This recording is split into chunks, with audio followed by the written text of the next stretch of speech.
Jessie Draper. I run Halogen Ventures, and I'm a former media technology entrepreneur. I ran a technology talk show that I started in 2008. It was one of the first, and after 2 seasons of the show, I quickly realized that we were only interviewing incredible men in technology. And I grew up in Silicon Valley, around incredible entrepreneurs and investors. But I didn't think I could be one of them, even though it's truly all I knew. And so I had gone into entertainment and created kind of a technology news blog. We were acquiring blogs. We were one of the first video companies to partner with Forbes.com and Mashable and wherever we could find eyeballs in those early days of digital media. So we ultimately did 5 seasons of this technology talk show that was the heart of our tech news site.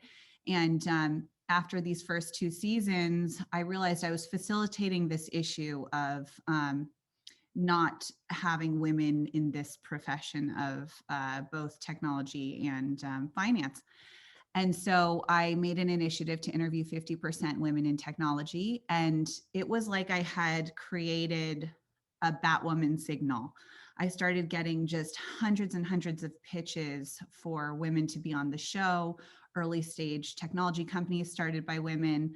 And I sometimes would say, you're a little early for the show. I love what you're doing. Can I write you a pennies check, or can I be a strategic advisor? I created a nice little portfolio. Ultimately, we took the show to television. We were nominated for an Emmy. By that time, I had created this portfolio. I think in the back of my head, I knew I wanted to go raise a fund, but I was always sort of feeling like a fraud, as I think women more than men do. And I just sort of said, okay, well, I'll just get out there and see what happens. I pitched maybe 500 potential investors, starting with some of the guests from my show, and closed 50 of them and raised our first fund. We're now 2 funds deep. We just closed $21 million for our second fund. We have 62 portfolio businesses, 100% run by women. We've had 10 exits. We recently sold a company to Twitter just before the holiday, and we're excited to continue to build these incredible technology businesses with females in the leadership team.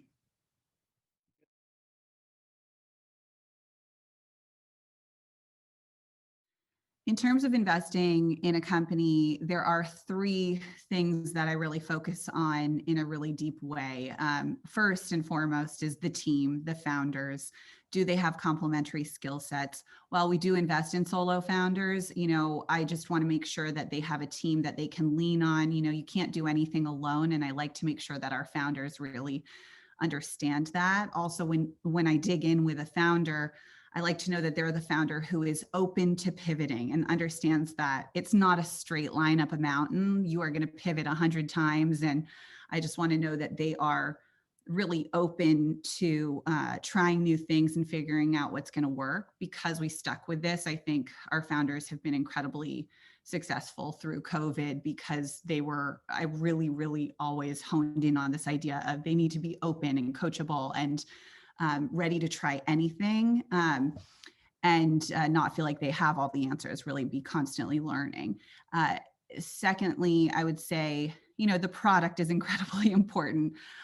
We're looking for a really unique, defensible product. What makes you the front runner in the space?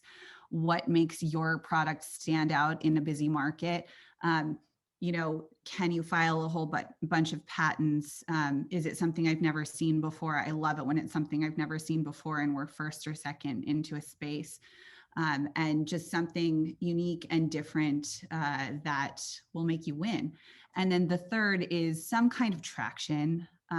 To us as early stage investors, that means it could mean $1 million in revenue. It could mean 100,000 users. But we also invest pre-product. So say in a hardware company, more likely than not, hardware companies have to go raise before they can even get to market. And so I want you to prove to me that there's a need for this, whether that's some research you've collected or some sort of data on your customers, like just prove to me that there's an enormous need for this. So some kind of traction in a space.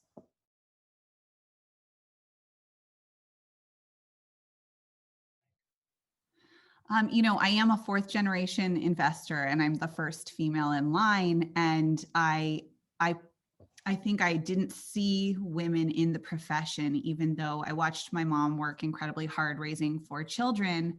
And she would say, "Oh, okay, Tim," to my dad, "you're going on a business trip, take a kid." And I was the oldest, and I had this incredible insight and just kind of back end experience to the venture capital industry from an early age. I was always taught to think bigger and how this technology was going to change the world. And I have incredible advisors around me because of that. But also I'd go on these trips and I'd be in a room of men from the age of, 15. And I just, I really resonate with the saying, you can be what you can see. And I didn't see any women in this industry at all. And so that was something that I think set in from a very early age. And I then ultimately, got to a point where this was something I realized I could change.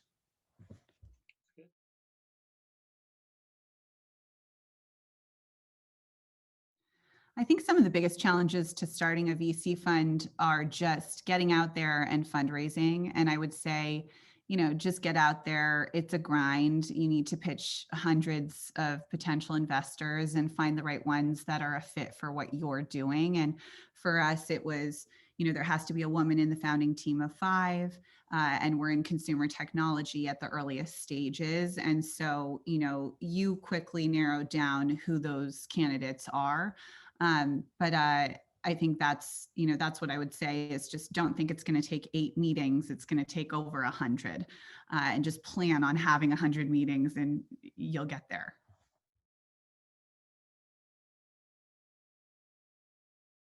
Yeah, I mean, I'm a female GP. I'm also an emerging manager. And so there's something broken, one, when it comes to female and diversity led funds. And then there's also something incredibly broken when it comes to emerging managers.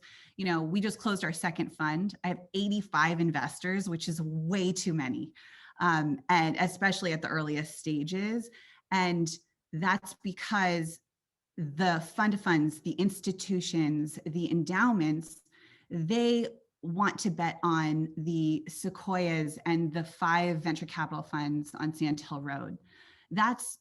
They want to continue to put their funds there. They all say they have an emerging managers program, but they also all say, I want to get to know you for 5 to 10 years. And I say, along with my peers who are emerging managers, I don't need you in 5 to 10 years. Like, I'll have my LP base in 5 to 10 years. Why don't you try and get into the next Sequoia? And, we will be the next Sequoia. And I think that's something I just keep hearing. I've had hundreds of these meetings and they all say the exact same thing. Well, you're not Sequoia. So why would we invest in you? It's like, well, you'd invest in me because I'm an emerging manager doing something really interesting with a great track record, and we're going to take this to the next level.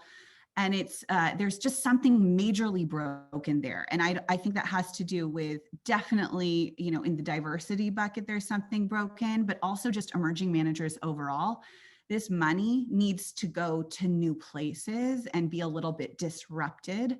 And I think it's why we're seeing a lot more of these fund managers go to family offices and corporate arms, corporate investment arms, and just more RIAs and things like that versus the traditional funding for these venture capital funds. Like, something's just totally broken.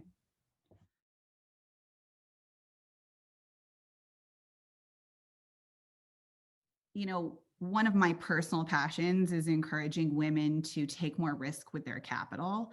If we're going to level out this sort of gender equality playing field, women need to build more wealth. We as a fund are investing in, hopefully the future billionaires who are women. And those, inevitably, the data shows these women then will invest it back into a more gender diverse ecosystem, primarily in women. The problem is men have been taught to pass the pocketbooks down from generation to generation, and they talk to their peers and other males about money. Women, unfortunately, we are terrified to talk about money. I go to, a dinner with my group of college friends and I say, hey, you guys all invest in the stock market, right? And it's like I've sucked the life out of the room because women are so terrified to talk about money.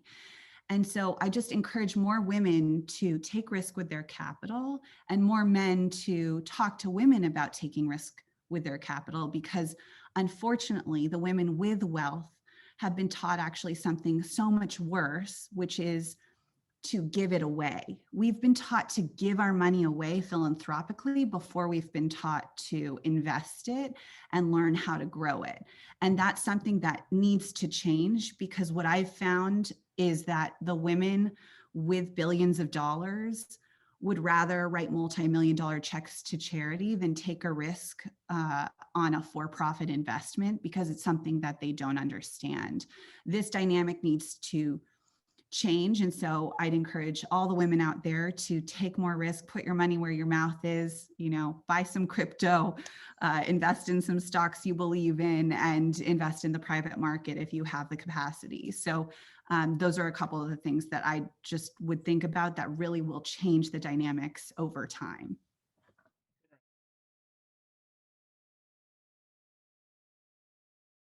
Yeah. It's interesting, we see thousands of deals run by women, and then of our 62 companies, we have 3 male CEOs. And it's fascinating to watch, to compare. We do work with men, we love men, we want to make sure there's a balance. But these men will go, they'll have 2 million in revenue and they'll go raise $41 million, no sweat, barely have a deck in a week. And then I'll have a company that's run by a woman. She'll be doing 100 million in revenue. And she'll say, I think we need to go get $5 million. And I'll say, no, we're going to go raise like $50 million. And we need a bigger miscellaneous category. And I think women, we're very reasonable. We know exactly what we need to get where we want to go, but we need this bigger miscellaneous category. And so that's what I've seen over and over. Often women are collecting these smaller checks, even at the later stages of their business. And I'm constantly saying, hey, ask for more. We need to raise more. This is a hardware company. This is, you're doing great revenue. You're the leader in this space. Like, you can raise more and spend it like you have none. And I think that's something I'm constantly coaching our founders on, but women and men definitely raise very, very differently. There's not enough capital going to women, period. There's not enough capital going to female run funds, period. But I think also women need to ask for more. And while that's also, as something people are saying around employment, I think it's really important when you're fundraising too. So I'd say overall, women need to assume they need a bigger miscellaneous category.